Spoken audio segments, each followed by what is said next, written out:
Hey everybody, and welcome back. It's Mike here, the FPV Evil Monkey, and today I'm actually sort of kind of maidening my new racer. This is the Big Worm. So I recently built this to add to my racing fleet. So this is running the Flight Club Proton frame. I'm using the Emax Eco 2 motors, session for extra weight. Using the Maytech F405, Foxier camera up front, AKK VTX, and this is my first racer that I'm actually running an Immortal T. So I'm testing that out to see how it will perform, because I'm kind of tired of FR Sky XM Plus receivers and the new protocol and everything like that, and it's just a real pain. So I never really got to do a maiden flight for you guys to see it, and I was just in a rush to get it finished for the race day. So let's get this guy up in the air and let's see how it does.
Alright, so that was a pretty good little maiden flight.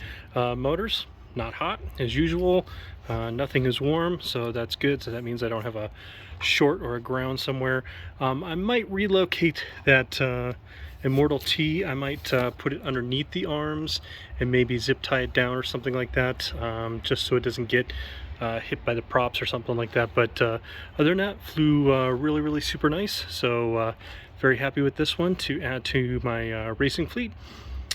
So anyway guys, so thanks for watching the video, and as always, while you're waiting for my next one, let's keep our drones up in the air, flying high. I'll talk to you guys later.